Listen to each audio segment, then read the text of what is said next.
tuh profesor yang kena. Spiderman juga termasuk mutan tuh, dia kena antup ya, kena entup sama laba-laba, langsung berubah dia.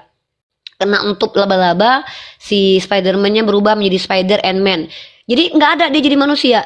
Jadi Spiderman ini 100% laba-laba, 100%. Gini nih, Spiderman adalah salah satu tokoh fiktif yang adalah manusia 100% yang memiliki sifat kelaba-labaan, ya. Kelaba-labaan disebut dengan Spiderman, ya. Gatel hidung aku, ya. Gitu ya, guys. Jadi Spiderman adalah 100% manusia yang memiliki sifat ke-spideran. Ngeblur wajahnya, oke, kita lap dulu pakai tisu ya. Bismillah, semoga cantik abis ini. Alhamdulillahum abrakadabra. Tara. Manusia kelaba-labaan, betul. Nah, kalau seandainya Hulk, dia adalah manusia hijau-hijauan. Jadi mungkin bermutasi menjadi kolor hijau ya. Si Hulk itu. Jadi kalau kita bicara tentang definisi harus paham namanya hakikat. Ilmu filsafat ini adalah ilmu yang membedakan satu hal dengan hal lainnya gitu. Kalau teman-teman belajar biologi itu ada yang namanya genus, klasifikasi dan bla bla segala macam. Si Verhoes bilang mandi dulu lah. Ngapain mandi? Udah cantik aku. Aku nggak mandi 2 bulan juga tetap cantik Verhoes. Lagian Verhoes, kami umat Islam ini itu suci, diperintahkan mensucikan diri, ya. Dan kami diperintahkan mandi wajib Verhoes. Kau jangankan mandi wajib, mandi biasa aja kok nggak diperintahkan Verhoes. Verhoes, kau ada ngapain kau di YouTube Verhoes? Pindah kau ke sini Verhoes. Pindah kau ke TikTok. Kau ngapain kau lari-lari ke YouTube? Verhoes, gambarmu gambar dogi lagi Verhoes. Muka siapa itu? Sini Verhoes, pindah ke TikTok Verhoes. Verhoes ini salah satu orang Kristen yang jangan dibully ya. Kenapa? Dia sudah mengakui Tuhannya begini dan begitu. Nggak apa-apa, biarkan saja, suka-suka dia aja. Verhoes, ngapain kau suruh aku mandi Verhoes? Emang kau siapa aku? Oke. Udah Shendra, waalaikumsalam warahmatullahi wabarakatuh. Macet, Oten malas belajar makanya on jangan begitu. Biarkan saja lah, kan memang ada doktrinnya. Aku bodoh karena Injil yang diberitakan. Nggak apa-apa, biarkan saja. Pilihan mereka. Oke lanjut, break to topic ya. Kita bikinkan di sini nonis hanya bertinyi. Jangan kalian tombak akun gue. Gue kan cuma mengajar. Kok gitu sih kalian dikasih ilmu malah marah? Jangan tombak, cukup kalian pernah menombak manusia tercinta, terkasih, tersayang, tapi kalian tombakin. Jangan gue yang kalian tombak hati gue. Tombaklah aku tepat di sini, biar hatiku langsung jadi milikmu. Aja, mak jangan. Aduh. Parah ini. Dunia pertiktokan hancur lebur teman-teman. Di mana muncul nabi baru bernama Edis yang tidak sadar membuka aib sembahannya sendiri. Dan teman-teman kemarin juga kalian kalau lihat bagaimana itu nabi-nabi umat Oten ya, umat oknum Kristen ya. Tertangkoi polisoi Yusuf Manuk berbulu, datang Edis bertar-butar ya. Jadi teman-teman kalau kita lihat selama 6 tahun ini agak lucu memang. Teman-teman dulu ingat tidak? Kalau yang suka nonton dialektika lintas iman, teman-teman itu akan diingatkan kembali dengan tanpa ragi. Si penghujat yang namanya tidak tahu siapa, yang entah di mana, yang tidak bisa terdeteksi oleh polisi walaupun dia sudah membuat penghujatan terhadap Islam. Kemudian ada akun sunnah Nabi itu yang betul-betul terang-terangan menghujat tuh ya, menggambarkan Nabi Muhammad melakukan hal-hal yang melanggar kaidah di dalam Islam. Itu ya, pertama itu, yang kedua, yang ketiga, muncul kemudian para Polikardus bernama Taipudin Ibrahim yang murtad, kemudian sudah masuk penjara, kemudian kembali lagi menghujat. Kemudian ini Fatimah Taurus, kamu suruh saya masuk ke room Edis, emang kamu yakin saya diterima? Saya udah 2 kali loh masuk ke roomnya Edis loh Fatimah Taurus. Ya, Fatimah Taurus, saya ini bukan pembantu siapa-siapa, bukan budak siapa-siapa, suruh masuk sana masuk sini loh. Anda tahu tidak, mengajar masuk kampus aja itu nggak bisa diintervensi loh. Mengajar di kampus dibayar, digaji loh. Saya di sini buka komal nggak digaji loh. Ikhlas lillahi ta'ala, kok malah disuruh-suruh? Anda jamin kalau saya bakalan diterima sama Edis? 2 kali saya di-kick di sana loh. Ya jangan gitu Mbak Fatimah Taurus. Itu namanya Anda tuh kayak nggak menghargai orang yang sudah buka komal. Masa saya buka komal terus Anda suruh tutup terus masuk ke komal Edis? Anda lah suruh si Edis datang ke sini. Jangan begitu. Anda kan muslimah, support dong saya. Jangan malah hinakan saya. Harus masuk ke kandang serigala yang berbau kotoran sapi. Jangan begitu Anda. Anda kan orang Islam. Support saya dong kakak. Support saya kakak untuk mencerdaskan bangsa, menjelaskan Islam, bukan mendengarkan framingan terhadap Nabi saya. Anda kan muslim, muslimah nggak Anda? Kalau muslimah Anda fokus belajar Islam. Ya, ngapain Anda suruh-suruh saya? Emang saya domba Anda adu-adu? Lagian si Edis pula Anda suruh saya menghadapi. Edis itu ketika 2 hari, saya nggak perlu disuruh, saya udah masuk ke tempat Edis loh. Ya, saya nggak ngikutin siapa-siapa. Saya ini independen, Mbak. Saya merdeka loh.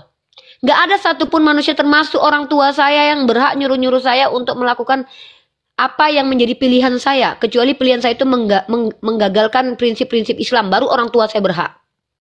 Tapi ketika Anda menyuruh saya masuk ke Komal Edis, seolah-olah saya ini domba gitu Mbak. Jangan Mbak ya. Jangan Mbak sayang ya cintaku. I love you. Mbakku muslimah yang aku cintai karena Allah. Saya tuh orangnya berusaha tegas Mbak. Justru saya menyuruh orang Islam gak masuk ke Komal Edis sayang. Nah kalau saya memang Mbak percaya untuk masuk ke Komal Edis, pertanyaannya Mbak, saya udah buka Komal nih, kan saya tutup sekarang. Saya masuk ke tempat Edis, cek. Terus saya mau ngomong aja di kick Mbak. Mbak senang begitu? Mbak senang melihat wajah saya yang imut ini? Tidak dibolehkan berbicara dan bertanya di Komal Edis? Mbak pengen saya mendengarkan Edis menghujat Nabi saya. Kalau si Edis mengizinkan saya bicara, nggak apa-apa. Saya masuk setiap 3 kali sehari saya masuk ke Mall Edis. Asal dia izinkan saya ngomong. Mbak jamin nggak itu? Nggak sayang. Sama-sama aja Mbak kayak tidak mencintai saya. Saya buka komal ini supaya Mbak tahu bahwa apa yang dibawa Edis itu semua tidak benar. Contoh, raja seks. Edis mengatakan Nabi Muhammad raja seks hanya karena ada hadis yang mengatakan Nabi Muhammad memiliki kekuatan 30 pria. Pertanyaan saya, Edis kan menyembah manusia tuh yang berkelamin. Mbak tanya aja sama Edis, Edis kalau Nabi Muhammad punya kekuatan 30 pria, itu Tuhanmu punya kekuatan berapa pria? Tanya aja. Atau Mbak langsung uji aja lah. Edis, kalau burung Nabi itu kuat, burung Tuhan kuat nggak? Itu aja. Ngapain saya harus congor-congoran sama Edis, buang waktu, buang ludah. Saya baca buku Mbak. Nih, saya baca buku segini. Nih saya baca nih. Saya baca buku bukan cuma tentang agama Mbak. Bahkan tentang aplikasi saya baca nih, SEO. Tiba-tiba Mbak suruh saya untuk menghadapi si Edis yang saya nggak dikasih izin bicara di rumahnya, di komalnya Mbak. Apa Mbak nggak kasihan sama wajah saya yang manis ini sayang? Panjang kan sama saya jadinya kan? Panjang kan? Begitu. Iya, gitu ya. Jangan Mbak, jangan buat saya ini seorang wanita yang mudah rapuh hatinya Mbak. Ya, saya adalah saya nyanyi dulu sedikit ya Mbak ya. Aku wanita. Ika, saya pun panjang Uni. Ika, kamu apanya yang panjang? Kesabarannya? Ya. Ya Mbak Fatimah Taurus, mohon maaf ya Mbak. Saya orangnya emang lucu Mbak. Saya serius aja kadang bercanda, apalagi bercanda pasti serius ya.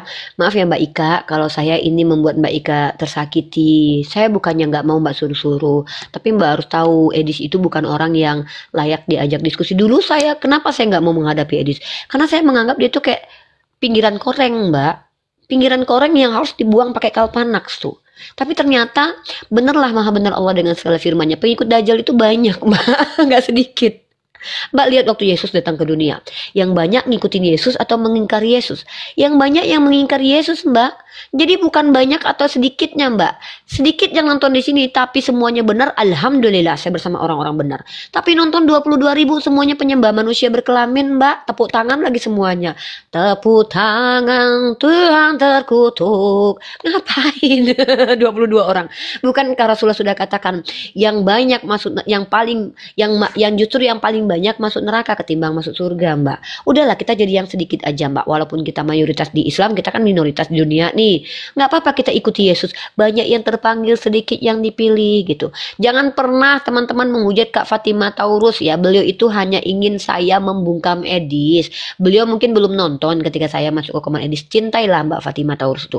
Hatinya sakit ketika melihat Edis itu menghujat. Dia sebenarnya tuh sakit hati lihat Edis menghujat Nabi kita. Tapi beliau mungkin tidak punya kemampuan kemampuan untuk membantah Edis. Jadi beliau menyadarkan kepada saya, tapi beliau nggak tahu saya udah 2 kali masuk komal Edis. Bahkan Edis sudah mencret Nana waktu saya tanya, mana lebih kuat burung Tuhanmu atau burung Nabi saya? Edis nggak bisa jawab, saya langsung di-kick. Mbak Fatimah nggak tahu. Ya Yoga Simanjuntak kenapa? Woi nggak apa-apa, Yoga sehat walafiat Uni. Gitu ya Mbak Fatimah yang aku cintai karena Allah, sehat selalu. Nggak apa-apa. Kenapa woi sini kau naik kau. Ya, jadi gitu teman-teman. Nah, satu lagi tema Edis ya, tentang minum kencing onta. Kenapa sih kita sakit hati kalau kita dihalalkan kencing onta? Kenapa kita sakit hati? Loh, memang faktanya kalau minum kencing onta kita nggak berdosa. Yang berdosa itu kita memakan sesuatu yang menjadi asbab zolim terhadap diri kita. Mbak makan nasi sama Magicom itu berdosa loh. Jadi ada yang halal kalau kita makan secara berlebihan kita berdosa. Apa itu? Makan nasi sama Magicomnya blubuk, pecah itu perut. Makan nasi nggak berhenti, pecah itu perut. Zolim namanya. Jadi Islam itu agama dinamis. Kalau kita berdosa minum kencing onta, bahaya Mbak. Karena nanti ternyata kencing onta menjadi obat. Ngeri kita Mbak. Bahkan B2 aja yang haram itu mutlak. Bahkan Allah tidak hukum kita kalau kita tuh, amin Yoga. Bahkan ketika kita diharamkan makan B2, Allah tidak menghukum kita ketika kita terpaksa makan B2. Inilah Tuhan kita. Lalu kenapa kalian sakit hati ketika Edis mengatakan kalian minum kencing onta boleh? Lah di Kristen tidak ada larangan minum kencing manusia. Emang ada larangan di Kristen minum kencing manusia? Nggak ada sayang. Di Kristen itu segala sesuatu halal. Dalilnya mana? Mari kita baca. Segala sesuatu halal bagiku asal berguna. Kalau kencing onta bisa mengobati, kata Paulus halal. Ini dalilnya. Bahkan Agatha pernah berkata kepada orang Advent, segala sesuatu halal bagiku, telinga kau pun halal bagiku. Itu Agatha pernah bilang begitu loh sayang. Itu nabiahnya orang Kristen ya. Kata Paulus, kenapa kalian sakit hati? Kalian dituduh dia nyembah Nabi Muhammad, padahal kalian nggak nyembah Nabi Muhammad. Itu sama saja kayak menuduh saya jelek padahal saya manis. Kenapa sakit hati coba? Saya dituduh jelek sama orang-orang, padahal saya udah tahu manis begini. Tengok lubang hidung saya yang simetris itu. Lihat alis saya. Saya dituduh jelek sama orang-orang, padahal jelas-jelas saya semanis ini. Mau pakai filter, nggak pakai filter tetap manis gini. Kenapa sakit hati? Kenapa umat Islam sakit hati ketika dituduh nyembah Nabi Muhammad? Lucu teman-teman Islam ini. Kalian ke-trigger. Justru bersyukurlah dengan adanya Edis. Dengan adanya Edis kembali kita mengingat bahwa maha benar Allah dengan segala firman-Nya. Orang jahil akan berkumpul dengan orang jahil. Ini kalian suruh saya menghadapi orang jahil. Imam Syafi'i aja ngajarin apa? Aku akan kalah menghadapi 10 orang jahil. Jaminannya kita kalah menghadapi orang jahil. Kalah kita. Kalah dalam hal apa? Bukan karena keilmuan tapi karena congortologi. Jadi ngapain kita harus buang-buang waktu untuk saya memang bilang tiap malam di bulan Syawal saya berburu oten, betul. Tapi bukan hanya Komal Edis yang harus saya incar. Ada Komal si Asep, ada Komal Mikana, ada Komal Agatha. Tenang teman-teman. Teman-teman itu akan melihat saya tanpa terduga. Kalau kalian nggak punya bisa ngikutin saya, ya lihat nanti di YouTube-nya di Riva MOW. Saya akan mendatangi mereka, menjadi mimpi yang buruk bagi mereka. Satu pertanyaan saya saja, mereka mencret Nana menjawabnya. Oke, teman-teman tidak perlu untuk marah ketika Edis mengatakan kalian dihalalkan kencing onta. So what? Kalian jangankan kencing onta, tokai manusia juga kalian gak haram makannya. Emang kalau kalian kemakan tokai manusia, kalian masuk neraka, mati gitu? Masuk neraka jahanam menurut Yesus? Mana dalilnya kalau begitu? Ada gitu berdosa kalian kalau kalian makan tokai manusia gitu? Gak ada sayang. Justru kalau kalian belajar dalam 1 Korintus pasal ke-6 nomor 12. Segala sesuatu halal bagiku. Tuh, kalian mau makan pepes mayat juga gak masalah. Ini orang Kristen. Oh, kalau ada orang Kristen merasa tersakiti dengan ucapan saya, naik ke atas, bantah sudah. Luruskan saya kalau saya salah. Karena saya juga pembaca Bible. Ya. Jadi kalau kalian merasa tersakiti umat Islam karena si Edis mengatakan bahwa kita dihalalkan minum kencing onta. Pertinyi ini Adili. Emang di Kristen gak boleh minum kencing onta? Hah? Kencing manusia aja boleh. Apa syubhat dari Edis? Gini aja. Tolong umat Islam yang di bawah, yang tersakiti dengan narasi Edis naik ke atas. Sampaikan narasinya, saya yang jawab di sini. Di Komal dia kita nggak dikasih izin ngobrol, ya. Nah, tentang pesta tentang Raja SKS. Umat Islam harus tahu. Minta dalil ketika Edis mengatakan Nabi kalian raja seks, minta dalil. Di mana Nabi kita pernah bergelar King of the King. Satu-satunya manusia sejak zaman purbakala hingga detik ini yang bergelar King of the King, yang berbulu dan bernonot, itu hanya Yesus. Maka kalau kita merujuk kepada raja seks, dia juga harus disebut raja seks karena dia King of the King. Raja setan, raja iblis, raja kejahatan juga termasuk. Kenapa? Karena dia King of the King. Lalu kenapa kalian sedih ketika Nabi Muhammad dituduh Edis raja seks? Tuh minta aja dalilnya, mana Allah pernah gelari Nabi Muhammad raja seks? Nggak ada kan? Kalau yang berhak secara kodrati raja seks itu nenek moyangnya Yesus dulu. Ada level tertinggi di level pertamanya itu Solomon, nenek moyang Yesus. Di atas Solomon ada lagi yang bergelar raja di atas segala raja. Itu dia Yesus Kristus. Apalagi yang kalian sakit hati, ayo saya bantu kalian untuk menjawabnya. Ya begitu. Iya saya Edis Live mana mau dia naikin Uniriva. Lihat saya aja tuh lubang duburnya udah gemetaran tuh. Si Edis lihat nama saya, lubang duburnya gemetaran. Dinaikin hanya untuk diturunin saya itu. Belum apa-apa saya bicara mau nunjukin data aja udah diturunin. Dia takut saya tunjukin data. Edis bilang nantang kita, maukah kalian minum kencing otak? Bilang mau, 1 galon saya minum. Saya tantang seluruh umat Kristen untuk jujur-jujuran tentang ajaran kita. Saya minum kencing onta 1 galon, kalian yang beli. Saya belikan racun 1 sendok, kalian yang minum. Kenapa? Ada perintah demikian. Mari kita uji nyali. Saya berani minum kencing onta 1 galon full 2 hari berturut-turut, gelegek. Tapi mau nggak kalian minum 1 sendok racun? Berani nggak?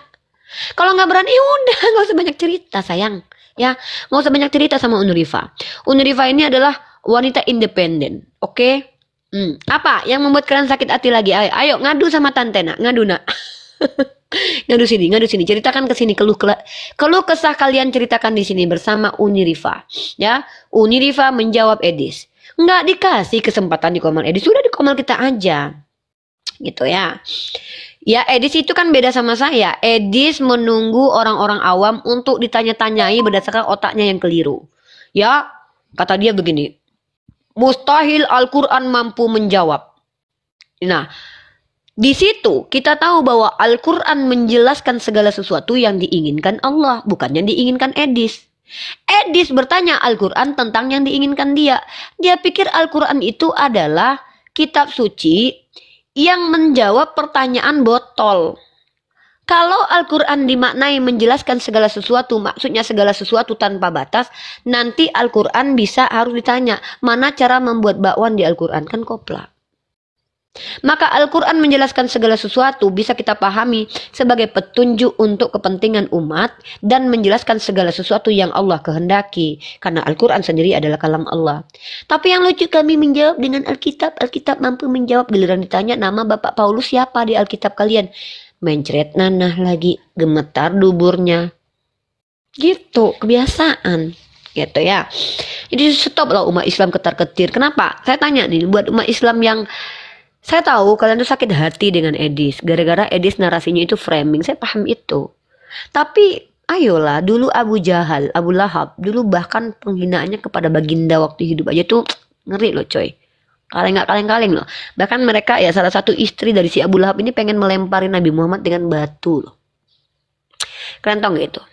Ya, bahwa sekelas Nabi Muhammad saja, manusia mulia yang ada Jibril alaihissalam bersama dia, yang selalu bersama dengan malaikat, yang memang diberikan perlindungan oleh Allah, itu mau dilempar batu loh. Bahkan pernah diletakkan kotoran onta di atas kepalanya ketika dia sholat. Apa hikmah dari itu?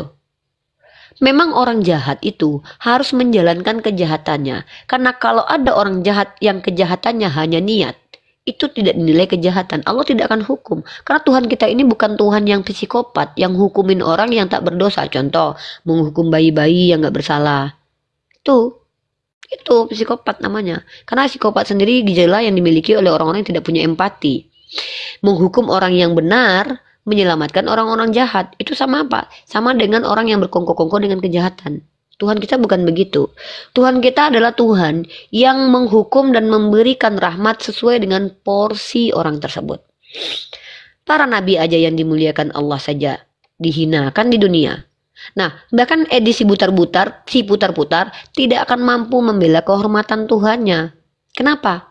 Apa yang dimuliakan dari Yesus? Coba saya tanya. Naik keledai dibantuin. Butuh ikan goreng nggak ngambil sendiri, nggak mancing sendiri, minta punya orang. Punya istri kagak. Apa? Kalau orang Kristen berani adu argumen dengan umat Islam, kalau kita bicara kemuliaan Nabi Muhammad, istrinya 11, keren coy. Mampu lagi melayani istrinya. Wah, keren banget Nabi kita. Berhasil lagi mengislamkan kampung halamannya. Menyebarkan ajarannya ke seluruh alam. Merubah peradaban. Sekarang saya tanya, kalau Yesus gimana? Ada nggak Yesus begitu? Mari kita diskusi bagus-bagus. Nggak usah saling menghujat. Realitas konkret aja kita perlihatkan. Sudah masuk salah satu tamu saya. Selamat siang, Mak Gibah Indonesia. Selamat siang Pak Gibah Indonesia. Gimana Pak Bolehkah Gibah? saya Sudah bertanya? siap? Oh boleh. Tugasnya orang Kristen di hadapan saya hanya bertanya. Karena kalau ngejelasin Mak Kristen Gibah nanti udah pernah jadi orang tua atau udah punya anak? Wah, pertanyaan pribadi nih, ngapain nih? Nggak malu nanya-nanya pribadi orang gitu. Enggak. Jadi kenapa kan bertanya saja. Oh Apakah iya, Anda saya udah punya pernah anak jadi orang 2. tua? Udah Nah, pernah. jadi saya bertanya, Mak Gibah, kira-kira kalau Anda menikahkan anak di umur 6 tahun, gimana pendapatmu, Mak Gibah? Mantap, pertanyaan bagus, keren. Pak Gibah, Terima tolong kasih, di-mute Mak Gibah, saya menjawab jawabannya. ya. Jangan turun di sini aja. Pertanyaan yang bagus yang diajukan kepada saya sebagai seorang ibu. Pertanyaannya, bagaimanakah ketika anak saya umur 6 tahun lalu ada yang minta untuk menikahi anak saya? Jangankan umur 6 tahun, Pak. Andai saya belum punya anak, tapi ada seorang nabi berkata, aku ingin menikah dengan anakmu. Dan kenabiannya terbukti, akhlaknya mulia. Saya belum punya anak saja, saya akan upayakan bikin anak untuk saya serahkan ketika baru lahir untuk dijadikan istri beliau. Itu saya. Yang minta Nabi dulu. Tapi kalau yang minta ente, anak saya umur 40 tahun aja nggak saya izinin. Kenapa? Anda kan Kristen, berkulup, bau, nanti anak saya sakit kelamin. Satu. Yang kedua, Anda nggak diajarkan bagaimana tutorial berbaik hati kepada istri. Nggak ada diajarin. Kemudian, Anda belum tentu mengikuti ajaran Yesus. Kenapa? Yesus itu jomblo. Saya takut nanti ketika Anda menikah anak saya, kejombloan Tuhan Anda masuk ke diri Anda, anak saya dicuekin. Jadi kalau yang minta itu anak saya itu nabi, jangankan anak 6 tahun, belum punya anak saja saya buatkan anak 10 orang untuk beliau. Abangku, ayo kita gaskan buat anak perempuan 10 orang. Mari kita serahkan setelah brojol, Nabi, jadikan anakku ini istrimu, jangan anak angkat, karena dia pasti bersamamu di surga. Ku serahkan kepada nabiku demi Allah. Tapi yang minta Nabi saya dulu. Tapi kalau Yesus yang minta, saya nggak berani. Anda Yesus turun ke dunia. Riva, sudah punya anak belum Yesus? Saya pengen menikah dengan anakmu. Ah, nggak mau, janganlah aku punya anak. Kalau begitu aku mandul. Kenapa? Aku takut. Ketika nanti anakku nggak bisa kasih pohon apa buah ara kepadamu, kau kutuk dia sampai kering. Ketika nanti anakku jadi pendampingmu, kau minta rendang kepada dia, dia belum tahu cara masak rendang, kau kutuk dia sampai kering. Maka kalau Yesus yang minta, nggak aku kasih. Tapi kalau Nabi Muhammad yang minta, andaikan aku belum punya anak, ku buatkan anak perempuan untuk beliau 10 orang. Aku mampu lahirkan 100 anak perempuan, ku lahirkan 100 derajat. Ceritanya Mak Gibah. Aku lagi panjang banget. Lagi semangat kan? Gimana sih? Pertanyaan saya kan simpel saja. Mau kalau Nabi yang minta, mau lah. Jangan mau. Menikahkan anaknya umur 6 tahun. Udah dijawab. Mau, jangan ke 6 tahun. Umur 1 hari saja. Jangankan 6 tahun. 6 hari. Cerdas netizen. Kok saya menjawab nggak boleh sih? Logika. Iya pakai logika ini. Pertanyaan saya simpel kok sampai udah dijawab. Melebar ke Kan saya bilang ranahnya mau. luar sih. Kalau yang minta itu Nabi saya mau. 6 hari aja saya kasih. Apalagi 6 tahun. Ya cerdas lah. Tapi kalau yang minta itu Tuhanmu, saya nggak mau. Pantes lulusan PAUD sih ya. Kok gitu ketantrum? Abang kok gitu bang? Makasih ya, Abang kenapa ngamuk? jawabannya. Saya kan hanya menjawab. Abang kenapa ngamuk? Tugas saya hanya menjawab. Alah, aku turun. Aku gitu. Hah? Dia yang tanya, dia yang kesurupan. Hah? Hah? Kok gitu? Kok gitu abang? Ya jelas lah. Kalau seorang nabi bernama Muhammad ibnu Abdullah minta kepada saya, Rifa, aku ingin menikah dengan anakmu. Anak saya belum ada, Rasul. Tunggu Rasul, tunggu. Aku telepon lah abangku. Abang sayang, Nabi pengen menikah dengan anak kita. Ayo kita buatkan bang. Rasul tunggu dulu ya, bentar aku bikinkan dulu. Ketika dia brojol, abangku, jangan ambil anak kita. Serahkan sekarang juga kepada nabiku Muhammad ibnu Abdullah. Ya Nabi, jangan jadikan ini anak angkat. Jadikan istrimu ya Nabi. Jadikan istrimu ya Nabi. Mau lagi ya Nabi? Boleh lagi aku 9 lagi anakku? Ayo bang, bikin lagi bang. Push bang. Tapi kalau yang minta nabiku. Tapi kalau yang minta Tuhanmu aku nggak mau, nggak sudi aku. Ada anakku gadis-gadis 23 tahun yang cantik 19, 18. Anakku umur 17, 18, 19, 20. Jejeran anakku 6 orang. Datang Tuhanmu minta. Riva, aku adalah Tuhan. Wah, ya kenapa emangnya? Saya pengen menikah dengan anakmu yang usianya 20 tahun. Yang mana? Si Arumi. Tunggu dulu ya. Kamu yang tertulis dalam Bible bukan? Iya, kata dia kan. Kamu yang ngutuk pohon ara karena tidak berbuah? Iya. Maaf. Kamu yang kata Matthew Henry hidup dari minta sedekah? Iya. Kamu yang naik keledai dibantuin? Iya. Kamu yang mati 3 hari terus bangkit? Iya. Hei. Anak saya ini saya besarkan 23 tahun. Beri makan, beri kasih sayang. Tiba-tiba kamu minta. Kamu pernah ngutuk pohon ara karena nggak berbuah. Bagaimana nanti kalau anak saya nggak bisa kasih rendang? Kamu kutuk nanti aku nggak bisa ngelawan. Kamu Tuhan loh. Nggak mau aku. Maaf ya. Maaf ya. Saya nggak bisa kasih anak saya. Maaf. Maaf. Walaupun kau kutuk aku sampai kering. Lebih baik aku kau keringkan daripada anakku yang kau keringkan. Itu aku loh. Tapi kalau Nabi Muhammad, jangankan Nabi Muhammad, andai Nabi Isa. Nabi Isa hadir turun ke dunia. Zret. Ibu Rifa. Masya Allah. Nabi Isa? Betul. Apa buktinya? Nih. Apakah engkau mengimani Rasulullah sebagai Nabi? Betul kata beliau. Siapa Tuhanmu? Allah. Siapa malaikat apa? Apa bukti kalau ke Nabi? Ditunjukkan dengan kebenaran. Si Arumi cantik. Bolehkah saya menikahinya? Masya Allah. Jangan. Jangan Anda yang minta. Saya yang melamarkan Anda untuk maukah Anda menikah dengan anak saya. Tapi anak saya umurnya masih 8 tahun. Gak apa-apa kan? Saya yang minta. Karena saya tahu nabi-nabi itu otaknya tidak kotor. Gitu. Tapi kalau yang minta Tuhan kalian, jangankan kalian yang gak bersunat, yang busuk kayak risol basi itu ya. Sakit kelamin nanti anak saya. Saya kasih anak saya sama kalian. Malam pertama nangis anak saya. Bunda bau kali katanya. Nggak mau aku. Maaf. Nggak sudi aku anakku sakit kelamin. Ya kena sipilis nanti anakku. Ada penyakit itu. Nggak mau aku. Nanti anakku curhat sama aku. Bunda. Apa sayang? Suami aku nggak sunat. Jorok kali. Nggak mau aku anakku teraniaya ya. Ya, setidaknya anakku nikah dengan muslim. Ya, muslim. Kenapa? Karena orang Islam itu diwajibkan untuk berbaik hati kepada istrinya. Menafkahi istrinya. Ada nggak kalian diwajibkan nafkahi istri? Hah? Enggak. Wahai perempuan, tunduklah kepada suami-suami akan segala sesuatu. Takut aku nanti. Kalian suruh anakku manjat pohon kelapa karena dia ikut kitab kalian nanti. Nggak bisa dia nolak. Akan patuhlah kepada suami akan segala sesuatu. Manjat pohon kelapa katanya. Nggak mau aku.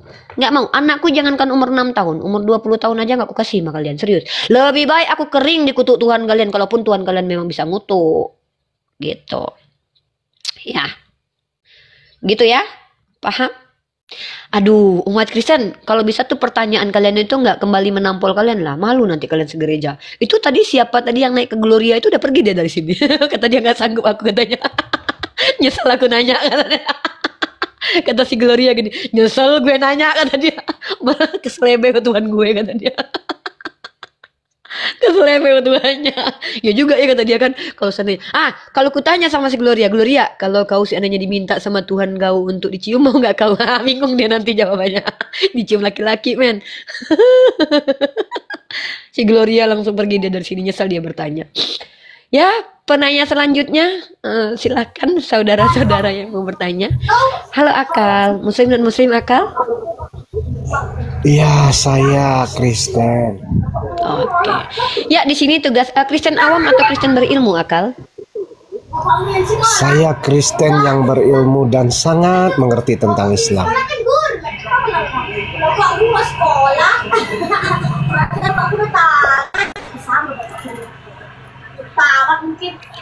Bentar, tunggu ya.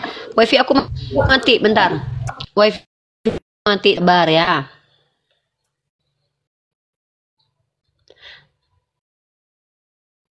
Bentar ya, wifi aku mati, sabar. Sabar teman-teman, wifi aku mati. Jangan pergi. Sabar Akal ya. Ya, wifi aku mati. Sabar.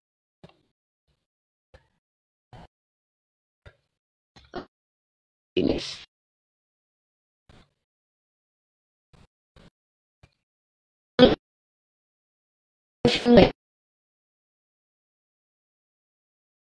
Dan aku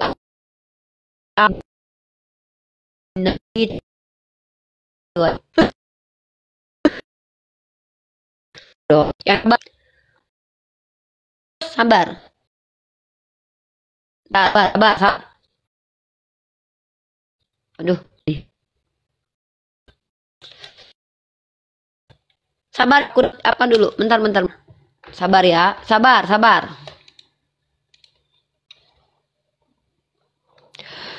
Kita cek dulu wifi-nya guys.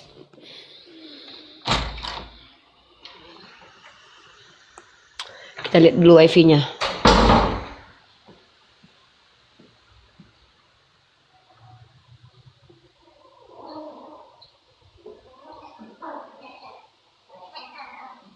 Bang pilih.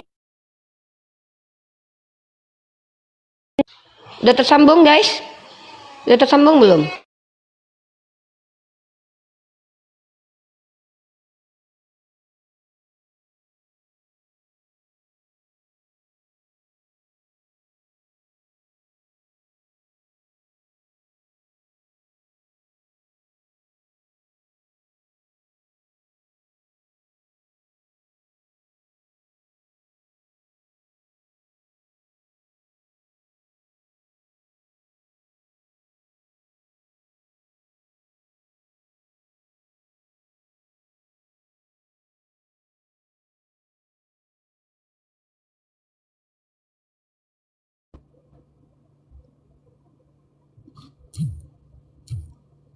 Halo.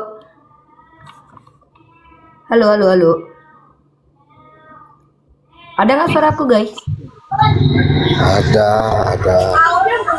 Suaranya Ada.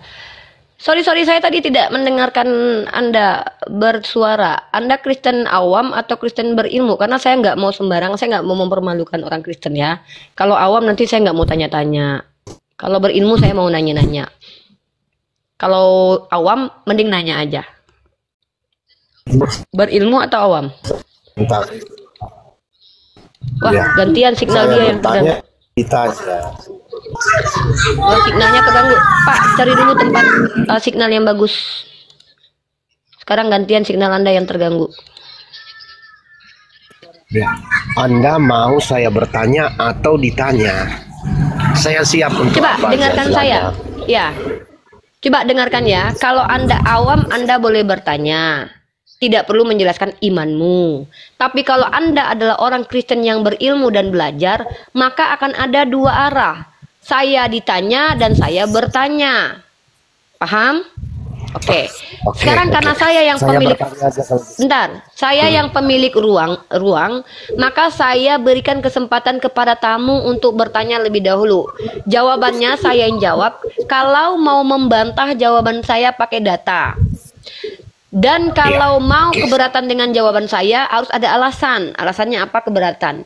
Nanti setelah saya menjawab dan Anda tanggapi dan saya luruskan kembali, saya akan bertanya kepada Anda. Silahkan untuk Anda sebagai orang Islam yang diajarkan rahmatan lil alamin, mau kau penghujat atau bukan penghujat, maka silahkan kalian cari tempat duduk kalian di Komal ini. Silahkan bertanya. Pertanyaan pertama. Siapakah nama ayah Musa di dalam Islam atau Al-Quran?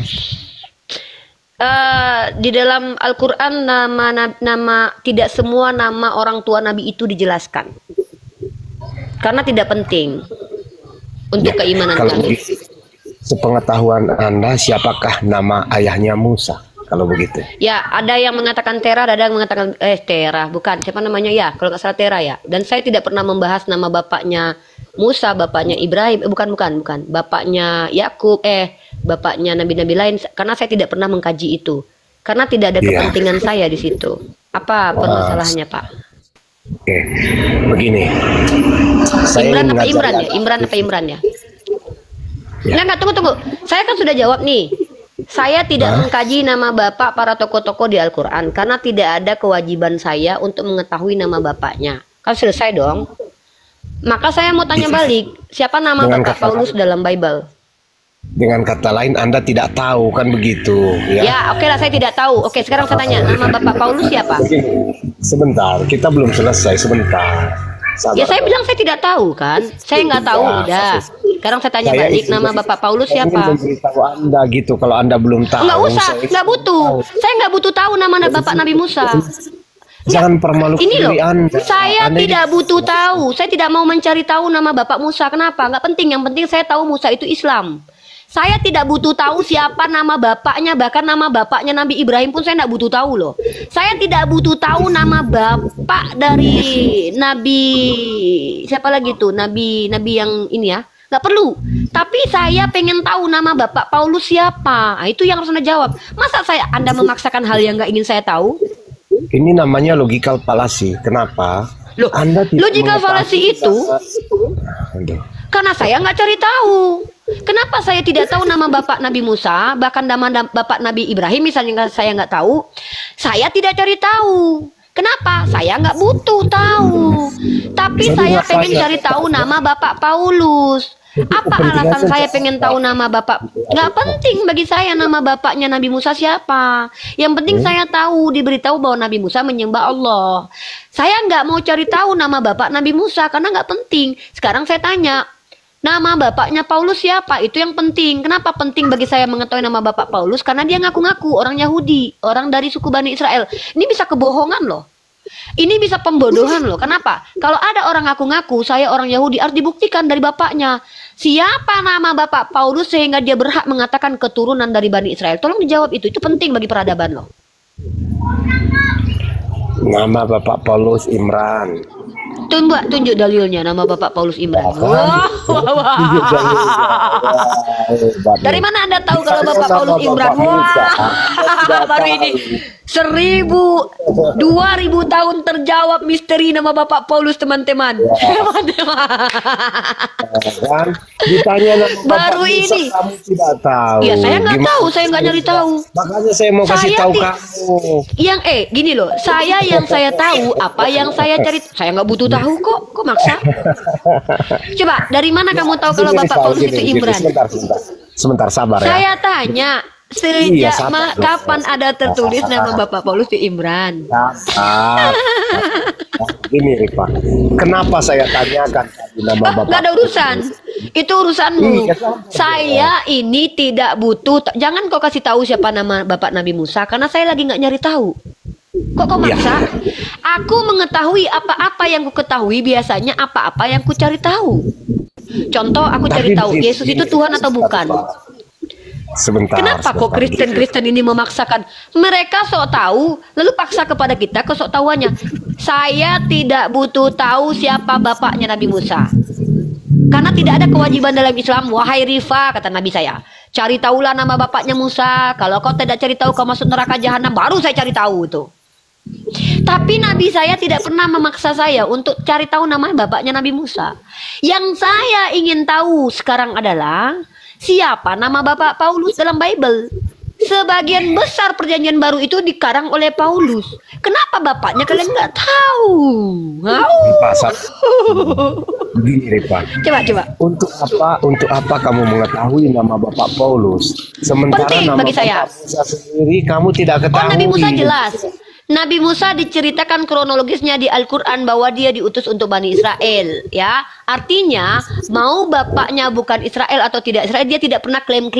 Dia nggak pernah klaim, tapi Allah yang mengklaimkan tentang dirinya. Maka bagi saya ikuti kata Allah saya.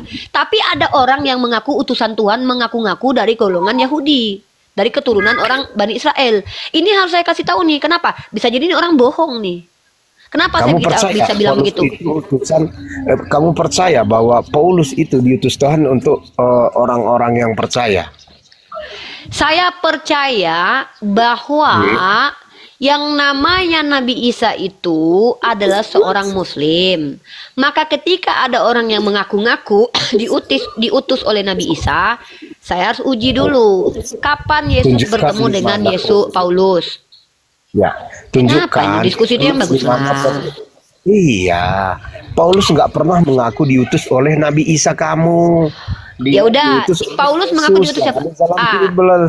Oke, tunjukkan Ya, kepada apa saya hubungannya Yesus apa dengan bukti Isa? dia diutus oleh Yesus. Untuk apa kamu cari tahu Isa dan Yesus itu kan berbeda? Saya cari tahu supaya Jangan tidak ada sangka lagi orang Isa Kristen sama yang dengan tertipu. Yesus. Iya beda lah. Siapa Kalau Yesus terkutuk, tertipu? Nabi Isa tidak. Ngapain Loh, kamu ngungkit yaudah. Yesus sementara Isa yang kamu percayai Loh itu kan? kan, kok kamu tanya hak saya? Ini lucu orang Nah, Kristen ini. Masuk ke kamar saya mempertanyakan hak saya. Nonis bertanya, tapi Tadi sampai kamu di bilang kamu atas berilmu. Kristennya yang Loh, ditanya. kok mulai aneh ini orang Kristen. Saya tanya, makanya tadi saya tanya, kamu berilmu atau Berarti awam? temanya Kamu bilang begini, berilmu. mau bertanya sama orang Kristen, biar saya ditanya. Ini nggak sesuai Di tema sini lagi. Loh. bukan sesuai tema. Nonis bertanya ini untuk yang awam. Kamu kan ngakunya berilmu. Tadi sudah kita sepakati berdua. Setelah kamu bertanya, saya yang bertanya. Kamu tanya siapa nama bapak Nabi Musa? Nggak mau tahu saya. Kenapa saya nggak butuh tahu? Karena saya nggak cari tahu. Saya akan tahu sesuatu yang saya cari tahu.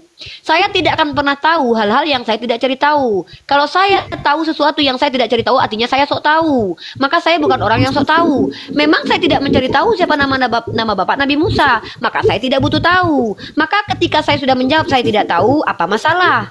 Lalu saya kembalikan kepada kamu. Emang kamu tahu siapa Bapak Paulus? Kenapa lebih penting saya ingin tahu siapa Bapak Paulus ketimbang Nabi Musa? Pertama, Nabi Musa divalidasi oleh Allah sebagai nabi dalam Al-Quran. Bagaimana saya tahu bahwa itu benar? Karena di Al-Quran itu tidak terbantahkan bahwa dia firman Tuhan. Lalu ketika Paulus mengaku-ngaku sebagai rasul dari Yesus, pertanyaan saya begini. Dari mana kau bisa memvalidasi bahwa dia betul-betul bertemu dengan Yesus, bukan setan yang adalah setan yang menyamar jadi malaikat? Ini kau harus jelaskan ke saya. Kenapa? Karena kau mengaku berilmu tadi. Makanya di sini saya tanya, kau awam apa berilmu? Kalau awam bertanya saja, kalau berilmu kau jelaskan. Makanya jangan ngaku-ngaku berilmu kau kalau nggak bisa ditanya. Udahlah ngaku-ngaku berilmu di hadapan saya, giliran ditanya malah curhat. Tadi katanya saya boleh bertanya aja, saya tidak perlu menjawab. Tapi kenapa saya sekarang ditanya? Kau yang bilang berilmu tadi. Berarti begini ya Rifa ya, kamu awam dalam Islam ya, oke, kamu awam dalam Islam. Saya awam dalam hal yang saya tidak cari tahu. Dibandingkan ulama-ulama lain, dibandingkan Ustadz Wafi, saya awam. Dibandingkan Bang Zuma, saya awam. Tapi seawam-awam saya mampu menunjukkan kebenaran Al-Quran dan kebenaran Islam. Seawam-awam saya loh, mahasiswi aja udah bener kalian. Tunjukkan kebenaran Islam deh, saya tanya. Mantap. Boleh? Tapi nanti gantinya kamu tunjukkan kebenaran Kristen ya. Siap. Oke. Siap. Baik. Saya akan menunjukkan bahwa Al-Quran itu benar. Buktinya apa? Enggak, bukan ke situ. Saya yang membuat pertanyaan, bukan kamu yang mengatakan seperti itu. Kamu bilang, ini nih orang-orang, katanya orang ini akal. Teman-teman perhatikan, namanya akal. Tapi dia sendiri logical fallacy. Dia bilang apa? Kamu buktikan ya Islam benar? Saya bilang, saya buktikan. Tapi apa kata dia? Saya yang bertanya, hey, siapa yang mau membuktikan dia yang bernarasi? Paham kau? Kalau kau bertanya, artinya kau belajar sama aku. Ini gimana ini orang Indonesia nih nggak ngerti diksi-diksi Indonesia ini? Ya, Saya kan ingin membuktikan kebenaran Al-Quran. Kau siap nggak mendengarkannya? Nanti standarku Boleh kau bantah, boleh kau terima. Kita pakai standar universal, standar akademik. Mari kita pakai. Kita Sebentar. letakkan kebenaran itu sesuai dengan sisi akademik. Apa yang disebut dengan kebenaran? Kebenaran itu ada 9 teori. Diam dulu, ya aja. Ini ku ajarkan kau Sebentar, dulu, kasih saya namanya waktu akal. 1 menit aja. Saya mau berbicara 1 menit aja, boleh nggak kira-kira nih? Boleh kau bicara tapi sesuai dengan substansi. Kita saling membuktikan agama siapa paling benar, oke? Iya. Silakan, Oke, silakan. Kau mau bicara tentang mengatakan- apa? Kau mau langsung membuktikan agama benar gitu? Saya berbicara tentang Isa dan Musa adalah satu zaman. Pakai data, pakai data. Kalau Oke, pakai kalau data. kalau Siap, informasi siap, begitu harus pakai data ya.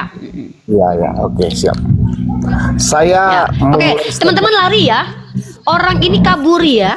Tema kita sedang membuktikan mana agama yang paling benar. Ada 2 kemungkinan kenapa dia kabur dari tema ini. Pertama, dia tidak siap dengan tema. Yang kedua, dia tahu agamanya nggak benar. Ya, makanya dia kabur. Jadi boleh nggak saya berbicara mengenai apa yang saya sampaikan barusan? Ya berarti kau akui kalau kita lari dari tema. Akui dulu. Saya nggak mampu Kok tema lari itu, dari tema ini? Rifa. Temanya nggak ada kok dibuat. Tema kita tadi, kan- kau yang nggak, ini orang Kristen ini emang ngaco. Dia yang bilang mampu nggak kau membuktikan kebenaran agamamu? Mampu, aku bilang, asal kau juga mampu tunjukkan kebenaran agamamu. Udah siap dari tadi. Pas saya mau menunjukkan, dia pula yang memberikan aturan. Saya yang bertanya, aku yang lagi membuktikan kok, kau pula yang nanya. Lalu dia lari, saya akan membuktikan bahwa Musa dengan Isa sejaman. Hei, nanti kalau kau membuktikan agama Islam tidak benar, baru bernarasi di waktumu. Paham nggak? Sekarang saya dulu nih mau membuktikan kebenaran agama Islam. Habis itu kau juga buktikan agamamu benar. Aku kasih kau waktu 2 menit. Aku 2 menit pakai. Nah, teman-teman, kita mulai dalam ini. Kau siap nggak? Aku nggak mau mempermalukan kau loh. Aku Islam soalnya. Islam itu tidak diajarkan untuk mempermalukan orang yang sudah nggak tahu malu. Iya, silakan. Silakan. Siap. Oke. Teman-teman perhatikan ya, bagaimana cara kita membuktikan secara filsafat, teman-teman ya. Saya akan bacakan kepada teman-teman teori kebenaran dulu. Ini kita pakai parameter universal ya. Saya nggak pakai parameter saya sebagai seorang muslimah ya. Dan saya mau nih orang ini ikut nggak nanti dengan teori filsafat tentang kebenaran ya. Saya akan tunjukkan dari jurnal UIN 1 Tulungagung, teori-teori kebenaran dalam filsafat. Kita ambil dulu parameter kebenaran, oke? Secara universal. Itu menggunakan kaidah ilmu filsafat yang diakui oleh orang Yunani, Kristen, apapun ini menggunakan kaidah filsafat. Mari kita buktikan. Apakah orang ini siap tempur, teman-teman? Mari kita buktikan. Nah, karena saya berdata, tentu saya lama nih. Buka dulu nih artikel ini ya. Buka dulu artikelnya. Ini dia. Nah, teman-teman mau saya lihatkan datanya, teman-teman? Ini dia. Kita buka data, teman-teman. Nah, kita pakai data. Kita nggak usah pakai congortologi. Di sini edukasi. Di sini tempat kita mengedukasi publik. Teman-teman lihat ya, saya membuka jurnal ya. Saya tembak-tembak jurnal filsafat aja dari tadi. Ya, saya dapat 1 jurnal yang ditulis oleh Abdul Aziz Faradi. Ya, kalau kalian mau mengkritisi penulisnya silakan, bukan urusan saya. Ini dipublish IAIN Tulungagung, Jalan Mayor Sujadi Timur, nomor 46 Tulungagung. Ini kalian kalau mau kritisi dia, silakan kalian langsung ke website dia ya. Judulnya di sini teori-teori kebenaran dalam filsafat. Mari kita bahas satu persatu teman-teman. Ya, kita bahas harus ikut ini standarnya ya. Kalau nggak ikut ini standarnya nanti pulang kampung kalian ya, pulang kampung oten-oten. Nah, pertama perspektif kebenaran ya. Kita bahas nih. Ini kita ilmu di sini nih, ilmu. Di sini bukan tempat congortologi, ini ilmu. Pertama kita punya teori korespondensi teman-teman. Teori korespondensi adalah teori kebenaran yang didasarkan pada fakta objektif sebagai dasar kebenaran. Oke? Fakta objektif. Ini ya. Nah, yang pertama. Yang kedua, ada namanya teori koherensi. Pembuktian secara berulang-ulang pada teori korespondensi pada akhirnya akan melahirkan sebuah aksioma atau postulat. Artinya kebenaran yang tidak perlu diuji. Yang umumnya berwujud sebagai kebenaran umum atau general truth. Matahari terbit dari timur ini adalah aksioma, teman-teman. Ya, kalau terjadi matahari terbit dari barat maka itu anomali. Karena aksiomanya dia terbit dari timur. Ya, itu pahami itu teman-teman. Ya, ini belajar di sini nih. Yang ketiga adalah teori pragmatis.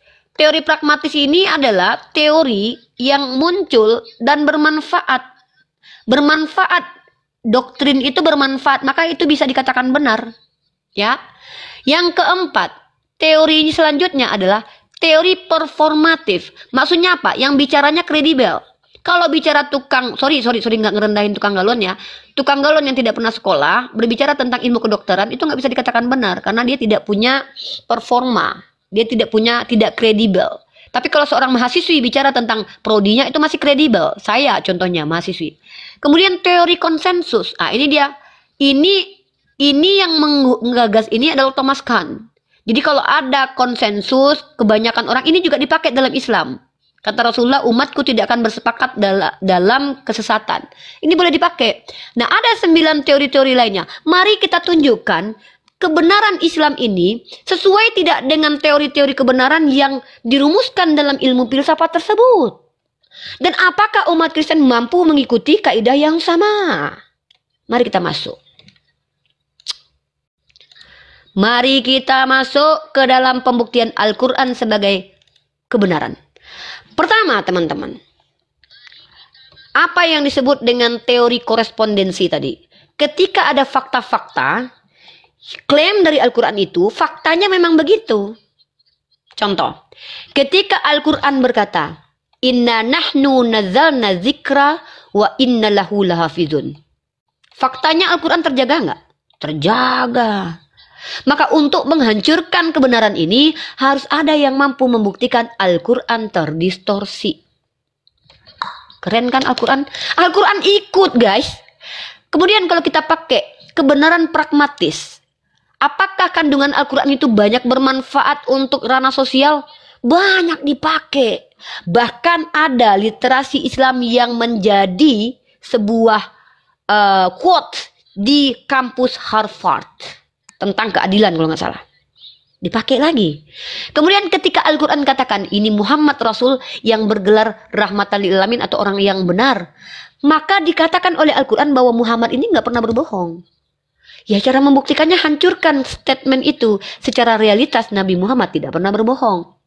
Maka ini masuk ke dalam kebenaran korespondens yang sesuai dengan fakta-fakta, kebenaran koherens sesuai dengan realitas, dan kebenaran pragmatis. Kenapa? Karena bahkan seorang ahli sejarawan, teolog tidak pernah mengatakan Al-Quran terdistorsi. Pragmatis, performa.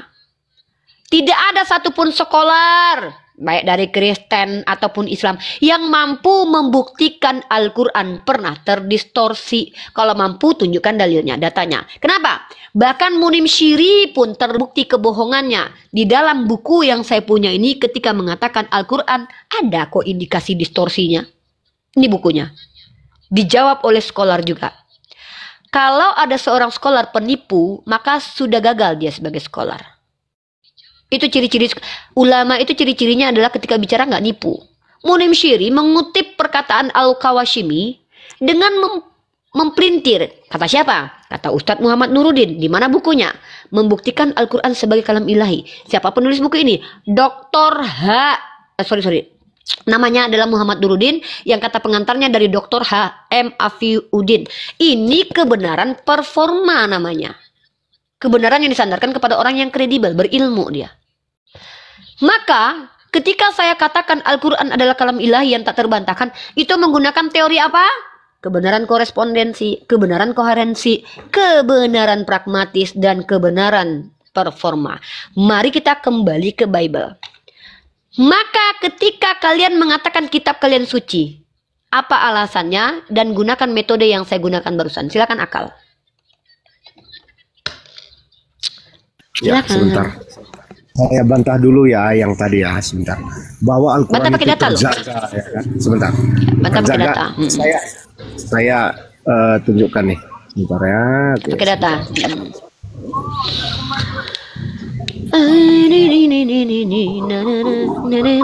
Teman-teman, kau mute dulu, kau cari data. Ini dia. Saya nggak mute. Ini. Shalom Bapak Ibu semua. Mungkin kita pernah mendengar dari saudara-saudara kita yang video guys. Data, Bung. Data, Bung. Bung, tahu nggak data, Bung? Aduh, di mute ya, kok malah video sih. Mending saya diskusi sama dia aja ya. Bung, suruh dia diskusi sama saya, berani nggak dia? Janganlah kau bawa-bawa perkataan orang yang nggak jelas itu. Data. Itu tadi Nah, itu saya bukan menunjukkan data. bahwa Al-Quran tidak terjaga, sudah terbantahkan. Itu ada 2 ayat Itu yang siapa dimakan itu? oleh kami. Nggak, laki-laki itu siapa? Itu kemana? Ya, laki-laki itu siapa? Ini Laki-laki orang itu terkenal siapa? ini. Oke, Siapa sebentar. namanya? Enggak kenal aku. Siapa itu? Siapa itu? Waduh. Kamu nggak kenal ini tadi, betul kamu nggak kenal? Nggak Ini kenal lah. Siapa profesor. itu? Enggak. Ini Profesor di profesor. mana? Masa Enggak. kamu nggak kenal? Profesor kampus mana? Profesor kampus mana dia? Aduh, Ripa gimana sih kamu? Hey, Tata, kamu ini orang itu profesor. Tunggu. Itu profesor. Coba tunjukkan sama saya. Siapa namanya? Saya cek di PD Dikti. Namanya siapa? Profesor apa? Profesor apa? Bentar. Namanya profesor apa? Ya, anak saya sebentar, sabar. Iya, saya minta profesor nih. Aduh, diminta data, dikasih video, guys. Berat, teman-teman, berat. Teman-teman YouTube itu jangan dicontoh ya. Kalian sebagai mahasiswa dan mahasiswi, anak-anak bunda, tolong jangan ditiru bapak ini ya. Bapak ini mempermalukan ranah akademik. Ketika kita minta data, dia kasih video, teman-teman. Video dari orang yang dia katakan profesor. Emang gua kenal sama dia, siapa dia? Ya, teman-teman, kalau ingin mendengarkan penjelasan tentang Islam itu harus profesor doktor yang memang adalah orang guru-guru Islam. Pertanyaannya adalah siapa itu? Saya tidak kenal, suruh aja dia debat sama saya ya, nggak kenal saya. Ya, siapa itu laki-laki ya? Nggak kenal gue nggak kenal sama laki-laki itu. Mending gue debat sama bapak ini profesor of doktor ini. Assalamualaikum. Waalaikumsalam. Om, kenal nggak sama bapak yang tadi di video itu, Om? Iya, kayaknya kenal itu dia. Siapa tuh Om? Mantan pacar Om ya? Kalau di OTN itu data itu dari omongan yang di video-video begitu di alam roh gitu, data roh gitu. Bang bilang lain kali bilang gitu, tunjukkan data rohani gitu. Nggak, Om kenal sama bapak tadi, mantan pacar Om ya? Om ada hubungan apa sama bapak tadi? Enggak, ini orang Saya buka aja Siapa? hadisnya ya yang membuktikan bahwa profesor tadi belum terbukti. Lari. Nggak usah buka hadis saja, biar kamu lebih percaya. Nggak, gue mau tahu data Biar profesor kamu lebih tadi percaya. mana Saya gue buka mau hadis saja. tahu si profesor tadi. Kenapa sih Siapa Ripa? namanya? Kok takut? Saya bukan hadis saja. Bukan Itu kan takut, langsung kau telah berbohong. Kebohonganmu di sini berbohong harus lagi. diluruskan. Oke, aku Nggak ada ngomong sama berbohong, saya mahasiswa-mahasiswi. bukan Ya, hadis udah ya. diam dulu ya. Oke. Anak-anak mahasiswa dan mahasiswi, ini adalah contoh yang tidak boleh ditiru ya. Kebohongan yang dilakukan secara terang-terangan di publik mengatakan seorang manusia yang tadi kita nggak kenal itu sebagai profesor tapi tidak terbukti keprofesorannya. Teman-teman yang mahasiswi, supaya kalian tidak tersesat, jangan gampang percaya ke orang ini ya. Lihat di video langsung bilang profesor, padahal entah ia profesor entah hantu belau ya. Anak-anak mahasiswi, anak-anak bunda, anak-anak mahasiswa, anak-anak bunda, jangan gampang percaya sama laki-laki. Laki-laki ini contohnya nih, dia bilang itu profesor. Tapi Dek, itu di Kristen itu sah-sah aja gitu. Itu kan data rohani gitu. Jadi kita harus mengerti. Saya bukan hadis ya. Gue masih minta tentang profesor tadi, jangan lari dulu. Udah 3 kali lu Iya. lari-lari, lu pikir gue apaan? Tadi katanya mau pembuktian kitab masing-masing, kabur. Sekarang bilang itu profesor nggak bisa buktiin, kabur. Sekarang bawa hadis Karena lagi, tadi mau lu pernyataan apa sih? Al-Quran itu kan terjaga. Udah ya akui kan? dulu kalau orang Terjaga. tadi itu nggak jelas. Bilang data lu tadi nggak jelas, bilang. Ini jelas, ini profesornya jelas loh. Ya udah, coba tunjukkan ke profesorannya. Di mana PD Dikti? Saya Udah turun ya. Saya nggak suka sama iblis ya. Iblis itu pembohong. Iblis itu pendusta. Iblis itu pendusta sejak semula. Bilang-bilang profesor. Profesor apaan? Profesor bongkar tambal ban. Longor. Buang-buang waktu teman-teman. Coba 3 kali loh dia lari-lari tadi. Pertama mulai dari ngapain kita ngelayanin orang-orang kayak gitu. Yang penting aku udah tunjukin mahasiswa-mahasiswi ibu, tolong ya, jangan percaya mulut laki-laki sampah kayak tadi tuh. Bilang profesor. Nanti takutnya nanti dia ketemu kalian, ngelamar kalian, bilang kalau dia profesor loh. Hati-hati loh. Bapak saya doktor loh kata dia. Padahal bapaknya cuman tukang gosok di rumah orang. Hati-hati ya. Mereka itu Ngeri loh. nyata-nyata loh, apalagi mereka itu nanti Bohong nyata kan mereka kan enggak. hamilisasi. Maksudnya tuh kayak Hamilisasi itu bahaya loh. Iya. Mereka bohongnya memang benar-benar bohong. dan mereka terang-terangan bohong di depan kita loh. Dia bilang tuh profesor tadi tuh. Real. Iya, nih aku tunjukin teman-teman ya. Jadi itu dia mengambil akun YouTube ya. Nah, ini kita lihat nih. Mana nih? Aku nggak tahu siapa orang itu. Siapa sih namanya dia? Siapa namanya si yang diliatin? Aduh, apa namanya? Wah, Bentar kok ya. lucu. Hmm? Lucu. Emang terang-terangan dia membohongi kita kan? Itu yang dipercayai oleh orang. Siapa namanya teman-teman? Aku nggak tahu. Siapa namanya Murtadin tadi tuh? Itu Murtadin kalau nggak salah itu. Tapi aku nggak tahu dia siapa. Maksudnya apa kredibilitasnya aku nggak tahu. Bentar. Murtadin. Aku lihat aja Murtadin. Gitu. Nggak ada yang benar. Siapa? Ntar aku cari dulu. Aku buktikan dulu. Mana dia tuh? Aku pernah reaction dia loh. Tapi aku nggak tahu dia gitu. Nggak ada yang benar Murtadin, Dek. Iya makanya aku. Siapa namanya teman-teman? Laki-laki tadi tuh yang diliatin videonya itu. Tahu nggak? Ada yang tahu nggak? Ada yang tahu? Aku juga nggak tahu lah. Siapa tadi tuh? Nggak ada yang tahu ya. Yaudahlah. Nah artinya gini. Ketika kita minta data, dia kasih asumsi liar dari orang yang tidak beragama Islam. Dan ini masuk dalam gagalnya teori pertama teori korespondensi tadi tuh gagal. Kebenaran tadi. Terus teori performa itu juga gagal karena yang bicara tuh bukan seorang yang kredibel gitu loh. Kalau saya punya bukunya nih dari seorang ulama Islam yang pengantarnya aja adalah seorang profesor. Ini Profesor Manahim Ali nih. Nah, nggak kaleng-kaleng guys, profesor dia itu. Bukan akunnya bernama Akal yang dia liatin video itu, salah satu YouTuber Kristen itu yang suka nyerang Islam. Tapi aku nggak kenal gitu, nggak tahu namanya siapa. Gitu. Nah jadi ini yang tidak boleh ditiru ya teman-teman. Kita sebagai umat Islam itu bertanggung jawab di yaumil hisab. Artinya ketika teman-teman ada nih, aku kasih tahu ya. Kita masuk ke ranah ini, ke ranah pembelajaran nih. Mungkin aku masuk ke kajian nih. Saya mau tunjukin kepada teman-teman ada yang disebut dengan istilah itu. Yang pertama adalah tingkat tertinggi informasi yang ada dalam wilayah komunikasi. Tingkat tertinggi itu wahyu teman-teman. Ya, wahyu itu adalah komunikasi antara sang pemilik alam semesta dengan makhluknya. Ini terjadi kepada para al-anbiya atau orang-orang terpilih. Ya, seperti bukan hanya kepada nabi saja sih, dan bahkan wahyu ini ada dua jenisnya. Wahyu dari Allah dan wahyu dari setan. Jangan salah loh, karena kata wahyu sendiri juga dimaknai sebagai bisikan. Bisikan juga karena dia lafaz mustarak, satu kata bermakna banyak. Bisikan dan komunikasi transenden juga wahyu. Yang kedua di tataran tingkat sistematika yang masih aku temui, mungkin nanti ada yang mau menambahkan, aku silakan ditambahkan oleh para ahli-ahli komunikasi, silakan nanti ya kolaborasi kita. Yang kedua itu ilham. Nah ilham ini adalah inspirasi yang ditanamkan oleh Allah kepada hambanya, digerakkan hatinya. Seperti Umar Ibnu Khattab yang memiliki ilham untuk membukukan, memusafkan. Wahyu itu dari setan juga ya? Ada ya. Makanya Allah berikan dua. Ada nih.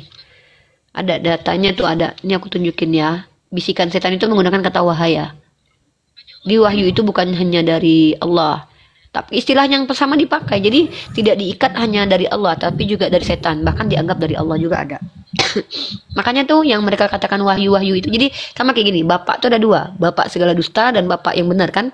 Kalau dalam Kristen kan sama seperti itu. Bapak yang adalah iblis, bapak yang adalah Tuhan kan sama. Wahyu juga begitu dalam Islam.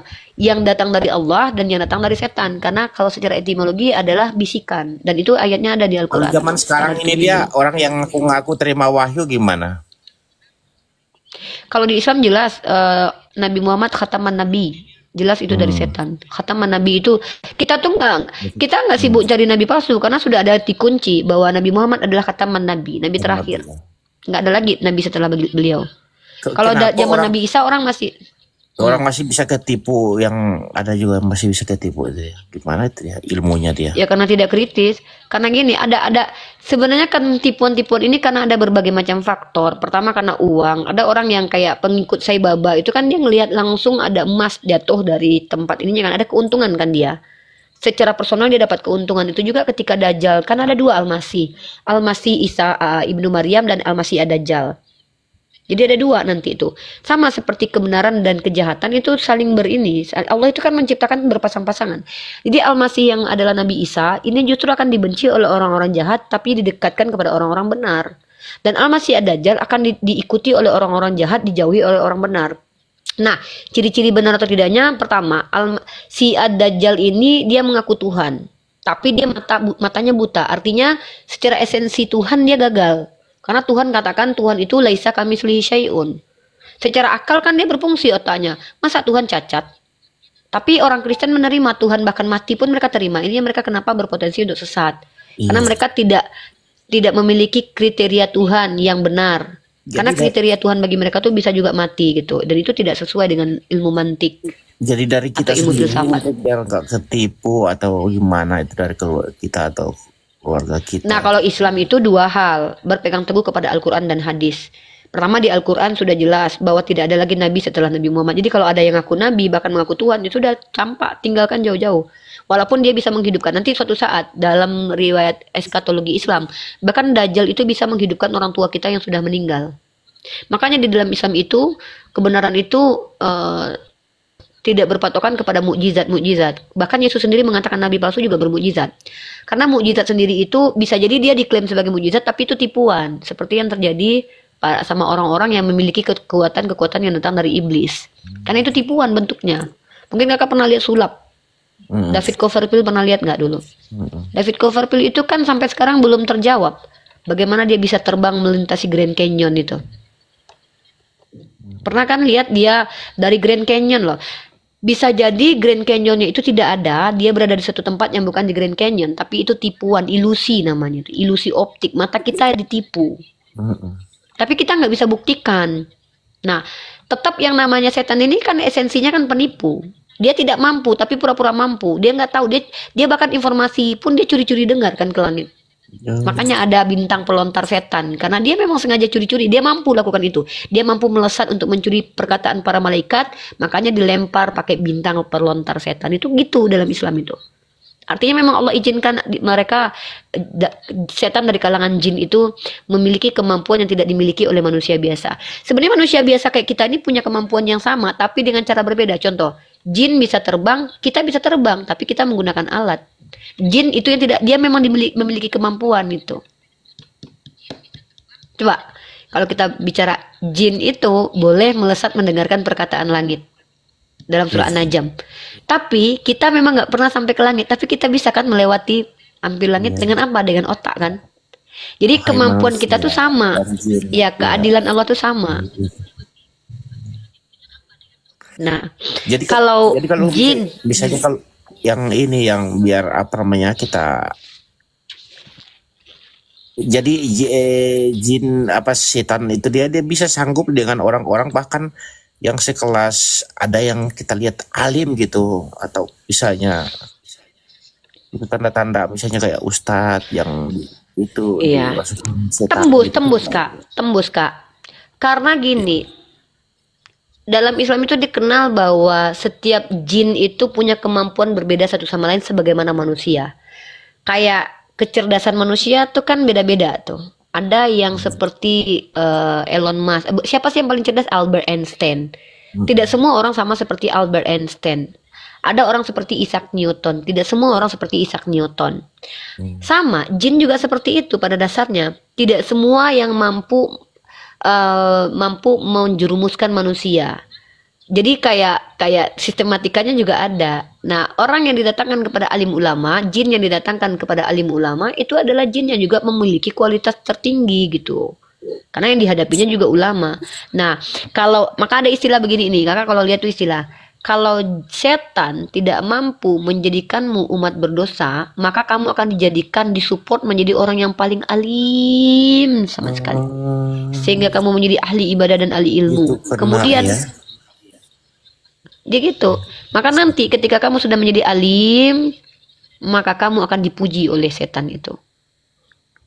Kamu hebat, kamu hebat. Akhirnya tertanam ria, dan itu orang pertama yang masuk neraka jahanam, yang kayak ketapel nancep di Jub Al-Hazan, apa tuh nama lembahnya, lembah terdalam yang bahkan neraka pun meminta ampun, minta perlindungan dari kengerian lembah itu. Neraka sendiri loh, neraka aja berlindung kepada Allah dari kengerian jahanam ini. Dan yang orang yang mengisinya ahli baca Al-Quran yang dekat dengan pemerintah.